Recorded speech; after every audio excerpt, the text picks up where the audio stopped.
pessoal, sejam muito bem-vindos ao nosso podcast dos Dedicados. Hoje vamos entrevistar o goleiro do Brasil de Pelotas, Matheus Nogueira, mais conhecido como a Muralha Chavante, pro lado do Bento Freitas. Trago aqui meus companheiros de jornada, Douglas. E aí, pessoal, boa noite, boa tarde, bom dia. Nando. Bom dia, boa tarde, boa noite, tudo belezinha? É nóis, gurizada. Rafael. E aí, pessoal, tudo bem? Bora pra entrevista. E aí, Matheus? Fala, rapaziada, beleza? Como é que tá, Matheus? Opa, boa noite, beleza? Tranquilo, graças a Deus. Boa noite aí, rapaziada. Boa noite. Muito frio aí, meu. Eu tava dormindo agora há pouco, falei, puta que pariu, tem que acordar rápido ali, porque tô acostumado, cara. Deitei pra dormir 20 minutos, dormi 2 horas, pô. Faz parte. Normal. Frio, Tá cara. vendo? Fazer a pouco, né? Acontece. Caramba, eu falei, putz, vida, cara. Eu não coloquei pra despertar, né? Que eu falei, não, daqui a pouco eu tô acordado. Passei direto, falei, Passou. correndo. Mas tá Mas tranquilo. pelo menos parou de chover aí. Putz, mas agora abaixou pra caramba a temperatura, né? Agora tava em, acho que 8, só que a sensação térmica tá em 5 graus aqui. Meu. Dá louco. Eu e o Rafael sabemos bem o que é isso, né, Rafael? É verdade, cara. Muitos anos vivi aí, então, tá louco. Era foda. Aqui, o bicho Ô, pega. Matheus, vou te apresentar a galera aqui, meu. Tem o Rafael, que é de Jaguarão, que morou em Pelotas, mas agora tá em Passo Fundo. Legal aí, Rafael. Falou. E aí, cara? Tá marcado aí. Tem o Douglas E aí, Matheus? Show. e tem o Nando. Rafael, Douglas. Matheus, beleza? Tudo certo? Beleza, tranquila, cara. E aí, Matheus, como é que tá essa rotina aí de treino aí, coisa? Cara, a rotina, vou te falar, tá mais pegada do que a presencial, cara. Não vou mentir pra vocês, cara. Porque como eles não têm um controle diário, eles não conseguem ver você ali. Por mais que a gente faz o controle, né, pela internet, coloca assim, a forma que nós achamos que foi, né, de nível de 0 a 9, mas mesmo assim não é igual. O cara tem que te ver para saber o que você tá passando, né, que você tá sentindo. Então, os treinos estão muito fortes, cara. Mas espero que seja bem positivo aí na volta, se Deus quiser. Eu não sei se tu chegou a ver hoje, cara, o governador botou bandeira vermelha lá em Caxias, lá, meu. Então, o Caxias do Juventude não pode mais treinar. Putz, não tava sabendo. E aí piora também a situação que estão falando que o campeonato ia voltar dia 15 e a sede seria em Caxias e Porto Alegre, né? Não dá pra entender que aqui é bandeira amarela, cara, por que não traz pra cá, né? Tem 2 estádios, tem bastante hotéis aqui que pode estar fazendo a hospedagem de todo mundo. Não sei, aqui é um lugar mais seguro do que lá pra cima, porque tem menos casos, né? Eu acho que é até mais seguro que aqui em Porto Alegre, cara. Sim, e aqui tem, acho que, capacidade para receber todo mundo, né? Lógico, de uma forma bem organizada, acho que recebe todos. Mas o brabo é que vai se tornar um torneio, né, cara? Essa é a questão, mas em uma semana se resolve, né? Essa é a questão mais fácil, porque pelo que eu estou entendendo, eles vão fazer as 3 partidas meio que sábado, quarta e domingo, né? Tá dando a entender isso, né? Que vai ser em uma semana vai resolver a questão da final da primeira parte do campeonato e depois vai fazer as finais, né? Quem classificou vai para as finais. Então, eu acho que deve ser isso. Ô, Matheus, seguinte, a gente aqui faz uma reunião aqui para conversar, conhecer um pouco mais sobre todo mundo, né, cara? E eu vou deixar os guris fazer umas perguntas aí. Tá? Beleza, Igor. Tranquilo. Nando, vai nessa. Fala, Matheus. Cara, eu tive ali no Beira-Rio no último jogo que tu participou ali, foi um pouco antes da quarentena, antes de parar, e tava defendendo quase tudo, cara. Quer dizer, tu defendeu todas, até tu te lesionar ali, cara. Como é que foi aquele jogo pra ti, cara?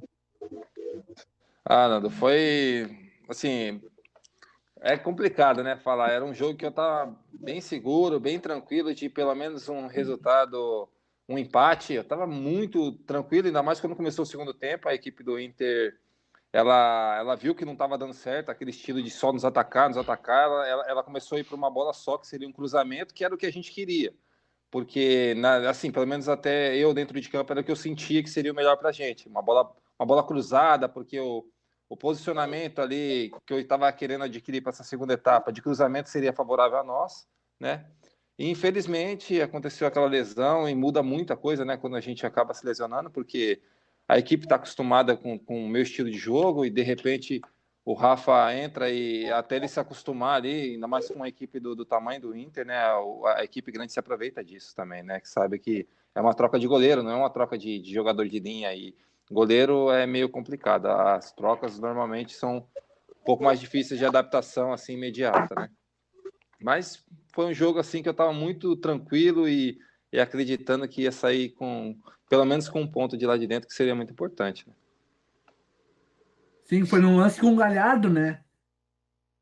Não, na verdade, foi no primeiro tempo. Eu senti uma dor no finalzinho do primeiro tempo. Aí eu entrei pro vestiário, tomei uma injeção para ver se eu tinha condições de voltar. E no aquecimento da volta para o segundo tempo, eu percebi que toda vez que eu dava o sprint, que eu ia correr um pouquinho, que eu sempre dou um trote, né, até chegar ao gol ali para dar uma esquentada, para sentir o corpo. E naquele momento eu senti um pouco mais. Avisei o Alex, falei, pô, Alex, eu tô com uma dor aqui, eu tô achando que essa dor pode ser complicada numa arrancada. E por incrível que pareça, acho que foi a segunda vez que eu coloco a mão na bola, que a primeira acho que foi um cruzamento, eu saí do gol, não tive problema nenhum. Foi a hora que eu corro, nem pus a mão na bola, eu corri no meio do caminho, eu já senti, já dando essa lesão, eu quase caio no meio do caminho, eu dou uma escorregada no meio do caminho, porque eu sinto dar aquela deslocada aí.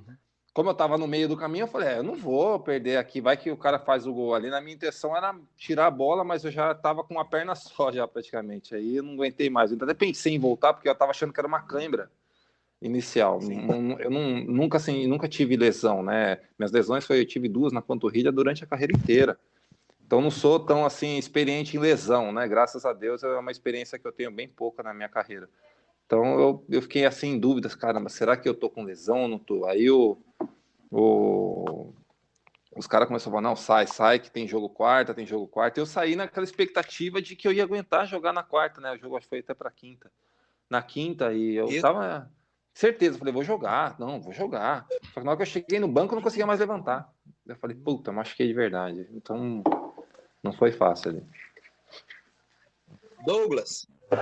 Ô, Matheus, diz uma coisa. Quais são os seus ídolos, cara, que tu inspirou pra virar goleiro?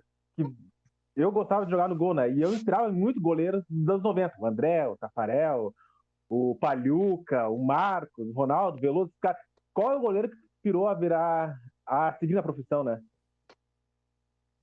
Tem algum, no caso, né? Cara, a minha história é meio engraçada, cara. Na verdade, eu comecei a jogar bola em 93. Certo. E até 2000, eu era jogador de linha, cara. Eu cheguei a jogar no São Paulo na linha, na Portuguesa na linha. Eu jogava na linha, eu era zagueiro. Só que eu cheguei a jogar em time grande na linha, né? Então, eu falei, pô, né? É estranho isso. Só que assim, eu era muito novo, era muito novo. E por uma vez faltar um goleiro nessas ocasiões aí, brincando no time de rua, assim, de casa time de rua, né? O cara falou, vai pro gol, acabei indo pro gol, cara. Então, a partir dali que eu comecei a ver goleiros como ídolos, né? Que então foi bem na época do Marcão na seleção brasileira. O Dida, que, putz, ali eu comecei a analisar mais goleiros, né? O Dida, na época dele no Corinthians, puta que pariu, aquele cara ali dava gosto de ver. Não, eu ia pro jogo, que eu tava na Portuguesa, né? Em 2000 foi pra Portuguesa. O Corinthians mandava muitos jogos ali no Canindé. Pô, eu ia ver o jogo do Dida, parecia que o cara tava recuando, puta de uma porrada pro Dida, cara. Eu falava, cara, como é que esse cara faz isso, sabe? Eram umas coisas que eu via de perto, né? Ele, o Elton também, que era do Vasco na época lá. Vasco, puta, sim. Nossa Porto, senhora. Né? Depois foi pro Porto, né? Ele, naquela época lá, que isso, cara. Eu vi um jogo Corinthians e Vasco naquela época. Os dois goleiros ali, acho que eu pagava ingresso para ver só os dois jogando. Porque, que isso, cara. Os caras faziam umas coisas que hoje, assim, você vê que são poucos que fazem. Né? Eram uns caras acima demais da média já naquela época, né? Então, ele simplificava a jogada, né? Por mais difícil que a bola vinha, parecia que era uma bola fácil. Ele simplificava.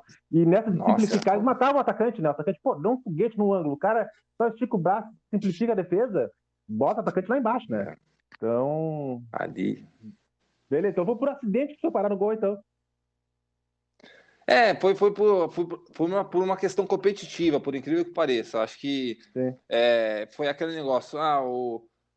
O goleiro que estava às vezes indo, tomava uns gols, que você joga a bola, você sabe disso. Esse cara tá tomando frango aí, nessas daí de vai jogar contra um time que você não quer perder, você fala, não, vou no gol, porque você joga na rua e não tomar gol, aí você fala, vou no gol para não perder.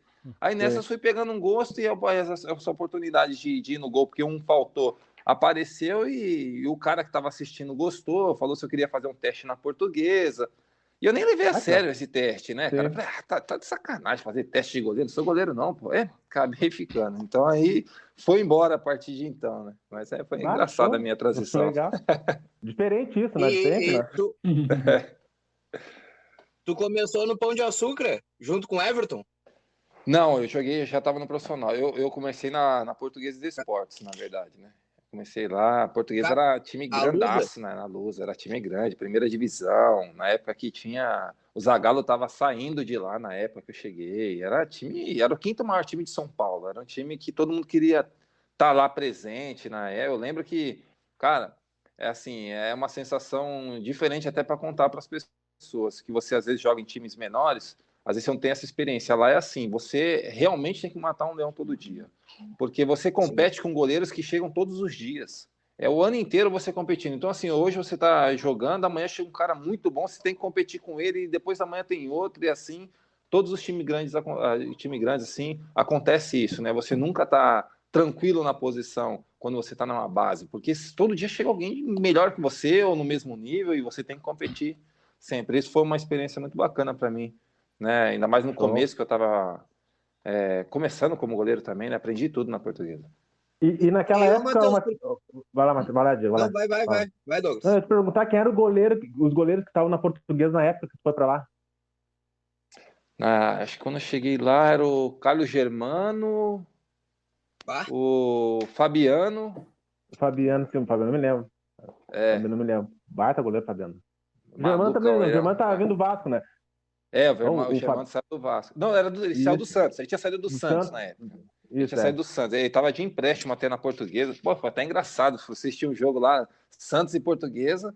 Acho que o goleiro do Santos era o Fábio Costa. Na época não tava com tanta moral ainda, tinha acabado de chegar. Os caras gritando no Carlos Germano. Contra o Santos, pô. Eu falei, puta que pariu. A torcida do Santos gritando no Carlos Germano, cara. Foi engraçado. Que baita moral, né?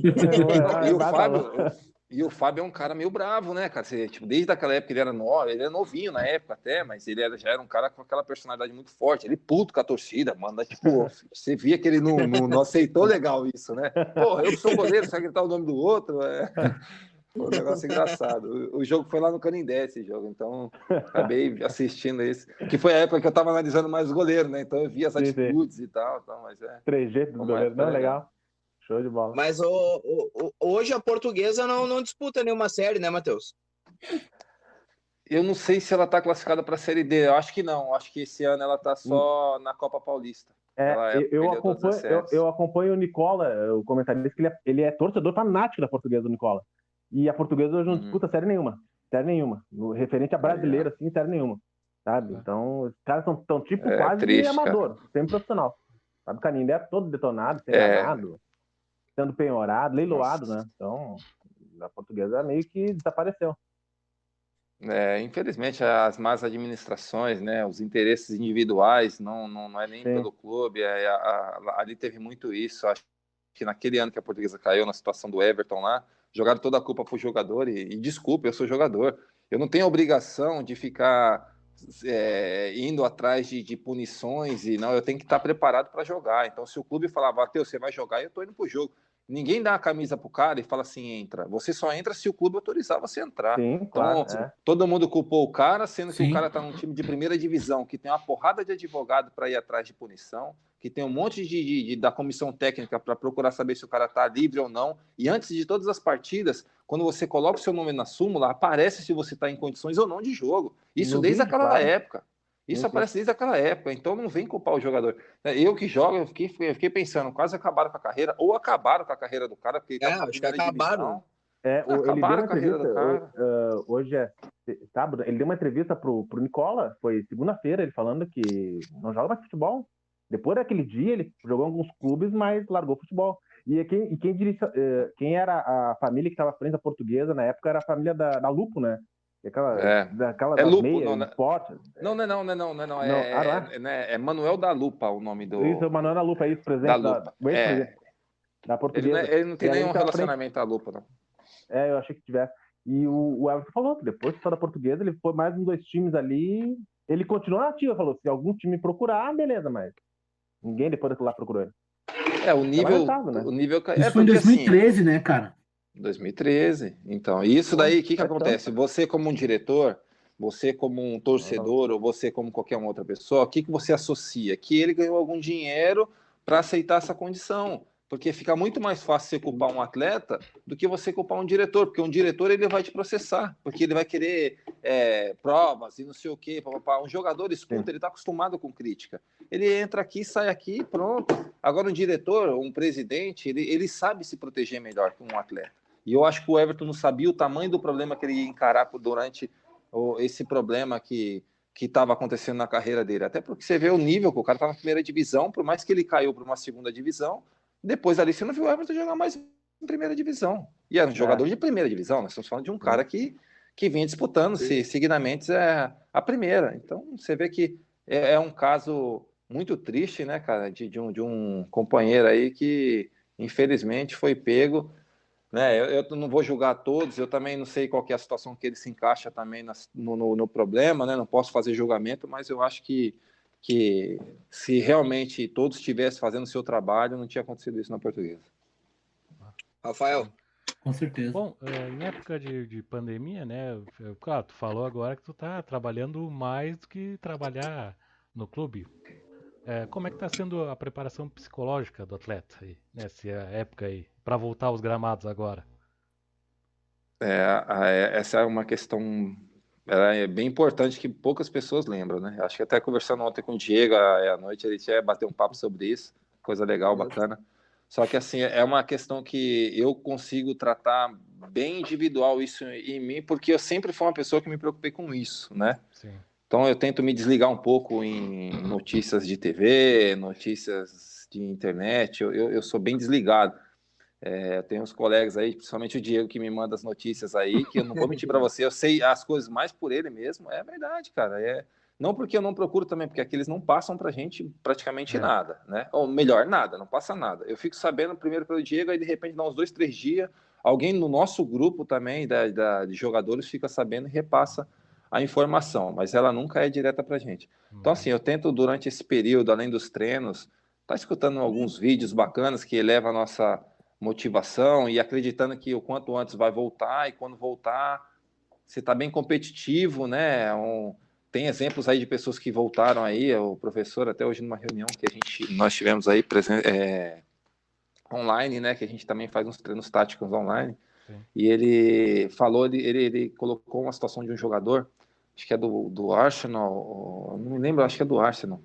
Ele colocou que ele era reserva, terceiro jogador, de opção no time, só que durante esse tempo de pandemia ele trabalhou pesado, melhorou a força, foi procurando qual eram os problemas dele, por que ele não estava jogando, e deixou jogadores de níveis de seleção hoje no banco para ele. Então é umas coisas que você tem que filtrar isso como uma coisa positiva, porque você tem que levar e chegar melhor do que estava antes. Então, Sim. Isso que motiva você a trabalhar cada vez mais, né? É dessas coisas que eu fico me alimentando para conseguir voltar melhor ainda. Olha só, incrível. Porque, realmente, cara, tu olha a TV, tu fica apavorado. Mano. É só notícia ruim. Felizmente, vai voltar em campo, imagina o medo, né? Cara, um cara espirra perto de ti, nossa, meu Deus. Cara, assim, eu não vou mentir pra você, eu fico até, às vezes, conversando assim com a rapaziada, eu fico pensando, eu falo, cara, todos os exames nossos, até se eu for fazer um exame de cardiológico com uma pessoa que não trata um atleta, ela acha que eu tenho algum tipo de problema. Sim. Porque o nosso coração é maior, nós bombeia mais sangue, então tem muitas coisas que são diferentes de um atleta. Eu não digo jogador só, qualquer tipo de atleta. Então, assim, É muito mais difícil, não que eu digo que é impossível, é muito mais difícil um atleta pegar e ele saber que pegou. Porque você vê, eu vi um caso de um time de primeira divisão aí agora, que eles estavam voltando, tentando voltar, tinha 15 casos, acho que é o Ceará, não sei. 15 casos, o cara nem sabia que ele tinha. Não me lembro o time. O cara nem sabia que ele tinha, ninguém sabia que tinha. Era Por quê? Sim. É assintomático, é o que eu tô falando. Então, o cara o nível, tipo, de como é que é o nome da substância que deixa ele bem, assim, bem forte? Eu esqueci o nome agora, não me vê na cabeça. Mas ele tá tão forte que passa batido, nem resfriado, não sente dor de cabeça, não sente nada. Então, por isso que não me preocupo muito, eu estando bem fisicamente, me alimentando sempre bem, tomando bastante líquido, independente que a pessoa tenha e esteja do meu lado, eu estou tranquilo sobre isso, porque uma pessoa assintomática, ela não repassa pelo que todos os estudos estão dizendo, e eu também não vou transmitir se eu tiver, então eu estou bem tranquilo sobre isso. Isso aí. Ô, Matheus, aquele dia, cara, tu entrou contra o Grêmio naquele jogo aí no Bento Freitas, né? Cara, quando o goleiro se machucou e tu entrou direto no pênalti, cara, o que tu pensou ali, meu? A verdade pra você mesmo? Aham. Eu falei, vou pegar. Vou me Sabe por quê? consagrar. Eu vou falar pra você por quê, cara. É verdade, cara. Vou fazer Porque, meu assim, ó, nome. a minha esposa é até engraçada isso, cara. Toda vez que eu entro em campo, eu até fui preparar com isso daí. Ela fala assim, ó, tomara que saia um pênalti você pegar, porque eu passei em 2016, pô, cara. Eu passei em 2016 na Ferroviária, eu peguei 5 pênaltis seguidos, cara. Pô. Tipo, não tomei gol, teve 5 pênaltis, eu peguei os 5, pô. Aí ela falava assim, ó, e antes teve uma competição que foi no Batatais, em 2016, que foi que eu me transferi para a Ferroviária. A gente foi semifinalista do Paulistão. A gente eliminamos o Bragantino nas quartas de finais, né? E eu peguei pênalti também nessa competição inteira. Não tomei nenhum gol de pênalti, que foi 4 pênaltis nessa competição, que foi no mesmo ano. E só tomei um gol de pênalti na semifinal, que eliminou a gente. Quem acabou subindo naquele ano foi o Mirassol, que foi o Xuxa que fez o gol. O único gol que eu tomei de pênalti no ano, cara. Então, assim, no ano eu peguei acho que 8 pênaltis. Não, é o Xuxa, não sei se é Gustavo Xuxa, ele é do... Ele costuma ficar ali no Mirassol, ali no... Ele estava agora no... Operário também, ele estava na Ponte Preta, ele sempre fica naquela região, não sei se é esse. É que aqui no Sul a gente tem um também que é o Xuxa, né? Tava no São José, eu acho. Não, não é esse aí não. Não é esse aí não, É um outro, é mais que ele tá na região de São Paulo ali mesmo, ali é Ponte Preta, Mirassol, aí tava no Operário. Aí esse cara foi o cara que fez gol em mim nesse ano, cara, no pênalti. Aí, minha esposa, nossa, tem que sair um pênalti aí. Na hora que eu entrei, eu lembrei dela. Falei, puta, vou entrar e vou pegar. Porque é umas coisas positivas, né, cara? As coisas legais que você entra. Você fala, não, beleza. Deu certo, aí, né, cara? Né? Tá dando certo, vamos manter. Cara, porque, engraçado. Pro goleiro deve ser horrível tu entrar no meio do jogo, né, cara? Porque não é que nem um jogador de linha, né, meu? Que entra ali já pilhado o goleiro, precisa de um tempo para se aquecer, né, cara? Tempo de bola.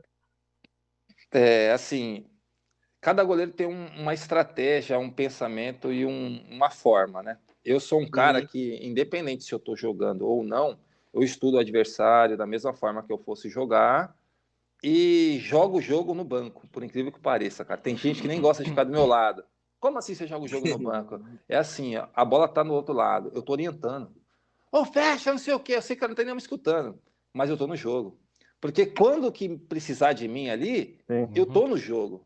Sim. Então, eu me preocupo muito em estar no ambiente, no mesmo clima que a partida está acontecendo. Porque quando o jogo está acontecendo e você está batendo papo, você não está focado e não está no mesmo nível de... Como é que se diz? No mesmo de atenção que os jogadores que estão lá dentro como é que se diz? Está focado.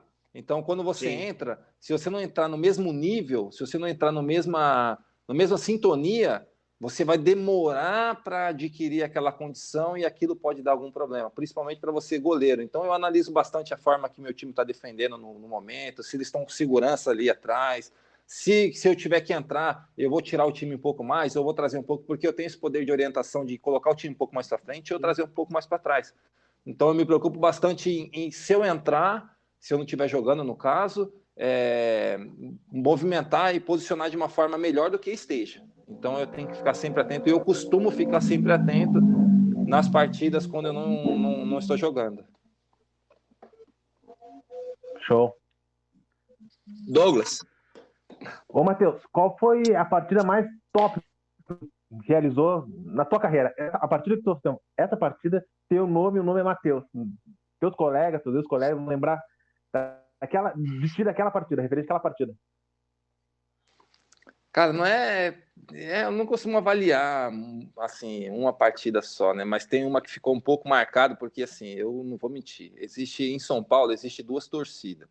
Uma que torce pro Corinthians e uma que torce contra o Corinthians. E eu torço contra o Corinthians. Então, quando eu fui jogar contra o Corinthians, cara, nossa, mas eu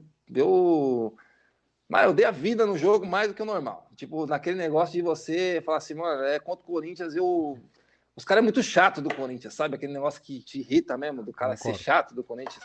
Então, eu fiz uma partida assim que foi uma partida que ficou marcada ali, ficou legal. Acho que peguei umas bolas do Romero ali, tipo, frente a frente, assim, super difíceis, sabe? Umas bolas, tipo, que poucas, assim, situações de jogo, assim, o goleiro sai mais feliz que o atacante. Então, naquele jogo, foi um jogo que ficou marcado para mim devido a essa questão, mas não que é o que eu acho melhor. Eu acho que o melhor é o que você foi campeão, que eu consegui ser campeão, né? Eu tive vários títulos, acho que isso fica mais marcante. Mas devido àquela situação, aquele negócio de ser o Corinthians, né? E você ter aquela meta já traçada e você conseguir atingir da forma que você desenhou, fica marcante ali. Eu sei que a Adri que não vai gostar de saber disso, né? Ela sabe disso. Ela sabe.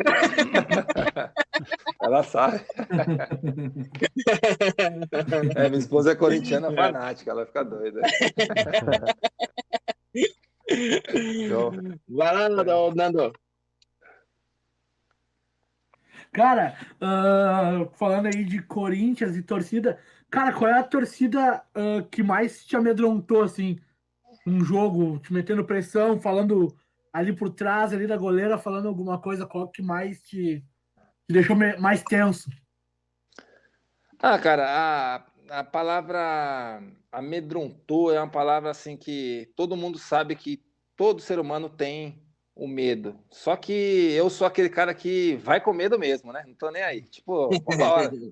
Eu vou pra cima. Então, eu não tenho muito problema com isso aí, não, de encarar meus problemas, meus medos, né? Minhas limitações. Então, eu não tenho muito isso daí. Eu gostei muito, assim, tipo, de jogar, como eu disse para você, contra a torcida do Corinthians, porque na ocasião, ou nas ocasiões, né, que teve outras partidas, é uma torcida que o Corinthians jogando mal, fazendo um monte de merda, eles estão do lado do time, cara. Então é uma coisa diferente de você ver em outras torcidas. Eu vejo que acaba o jogo, os caras querem matar os caras do Corinthians. Os caras querem matar. Os caras, seus bosta, mas enquanto não acaba o jogo, os caras torcem pro clube de alguma maneira para dar certo. Os caras estão perdendo de 2-0, 3-0, e eles estão time o tempo inteiro.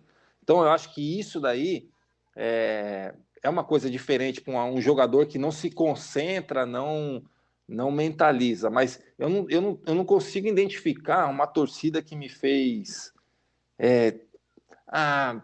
ficar com medo de jogar ou me limitar. Mas eu consigo identificar isso de uma torcida que faz você se concentrar diferente, faz você não querer errar, faz você querer ser diferente, faz... as torcidas de time grandes, ela tem esse poder, cara, e é diferente, é um sentimento diferente que faz você ter uma concentração muito maior do que aquela que você tem diária, assim. E, ô, Matheus, para finalizar comigo aqui, cara, o que tu acha, assim, tipo, desse estilo de jogo entre jogar no centro do país, lá em São Paulo, e vir jogar aqui no Sul? É diferente mesmo, como todo mundo fala, ou não? A questão mesmo é... A questão, por ser aqui no Brasil, eles têm um estilo de jogo, pelo menos agora, né, no começo do ano, mais brigado, um jogo mais disputado, né? E lá em São Não Paulo é muito na técnica, né? Então, lá em São Paulo o conceito é mais jogado, é aquele jogo mais cadenciado, só que também com pouca efetividade, né? São Paulo, por mais que eles tenham muita cadência, muito toque de bola, é pouco efetivo. Você vê que não tem tantas finalizações também, é muito toque, mas pouca finalização. Então, sempre tem algumas brechinhas que, de repente, eu vejo que a pessoa fala, mas o futebol paulista é muito mais forte. Se fosse assim, todos os times paulistas estavam na primeira divisão, né? Então não é dessa forma que a gente tem que pensar. Eu acho que lá tem um estilo, uma estratégia diferente da de cá. Mas num jogo chuvoso, um jogo difícil, se jogar contra um time do Sul, dificilmente o time de São Paulo ganha, porque o time do Sul vai impor força física, vai levantar a bola dentro da área, e o time paulista não está acostumado com essas coisas. Então tem os lados bons que eu aprendi lá, que é aprender a jogar melhor com os pés, ter como posso dizer para você, uma tranquilidade quando a bola está nos seus pés também, né? Porque antigamente para mim também era a bola chegava no meu pé, eu queria me desfazer de qualquer maneira. Hoje eu já tenho mais uma frieza de dominar. E aqui no Sul você vê poucos goleiros tendo essa tranquilidade de dominar. Acho que aí é o do São José que tem essa tranquilidade aí de Fábio, dominar, né? A bola, o Fábio, né? Que eu vi que tem muita tranquilidade, muita facilidade de jogar com os pés. E eu não vi outro, nem o do Grêmio, nem o do Inter tem essa tranquilidade de cadenciar o jogo também, né? Porque também não é questão, não é característico, né? É uma coisa, não é bem deles, assim, ele sai jogando, mas não é um cara que participa diretamente, assim, em construção de jogo, como o Fábio participa. E lá em São Paulo, esse estilo do Fábio jogar é uma coisa natural e normal. E tu pretende ainda, Matheus, um clube de Série A? Sempre. Minha meta sempre é essa. Não só o clube, mas eu já estou num clube que eu posso chegar na Série A. Tem isso também. Minha meta é aqui, minha meta é colocar aqui na Série A. Então, acho que todos os jogadores têm que ter isso como meta. Eu estou mais perto da Série A do que o cara que está na Série C. Porque aqui pode virar Série A, por que não, né? Então, minha meta, eu até achei legal, interessante o novo treinador nosso, que ele sempre fala isso, e eu gosto de pessoas assim, cara. É um cara que eu vou entrar para ser campeão de tudo, e eu tenho isso na minha cabeça. Jogador, eu digo jogador, qualquer tipo de atleta, de que joga, você tem que querer ganhar tudo. 2-1, quero ganhar. Para o ímpar, quero ganhar. Você tem que querer ganhar. Então, acho que isso já começa a ser uma coisa positiva para você colocar no dia a dia, né? Porque você quer ganhar. Quer ganhar, você já está na frente do cara que não sabe se dar. O cara que está o mais é o problema. Então não tem que ter mais. Quero ganhar, não sei como, vou ganhar. Então vou treinar mais forte, vou chegar mais cedo, vou sair mais tarde, não sei, vou ganhar. Então a receita do ganhar é você querer ganhar. É que, cara, tipo, o Douglas torce pro Grêmio e o Nando torce pro Inter, tá? Mas é que eu acho isso que falta pros times do interior, cara. É a vontade de ganhar na dupla Grenal, cara. Porque os caras, eles podem ter habilidade, eles podem ter um salário maior, mas é 11 contra 11, cara. Tu não pode entrar se acovardando pros caras, ou achando que perder é um resultado normal. Eu sou... Está entrando, peraí. Eu sou um cara que eu respeito muito o meu adversário. Eu não respeito muito a camisa, eu respeito muito o meu adversário. Porque o adversário ele treinou a semana inteira para o mesmo objetivo que o seu. A obrigação do time grande é muito maior do que a minha se eu tiver um time pequeno. Então, como eu disse para você, eu trabalho muito minha cabeça, eu já entro assim.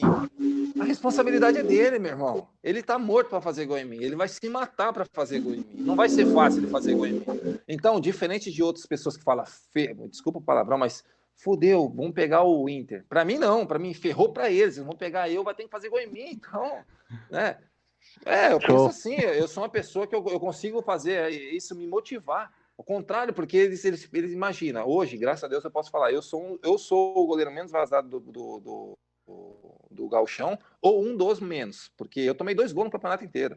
Ninguém sabe disso, porque o Brasil fez uma má campanha. Mas eu tomei 2 gols no campeonato todo.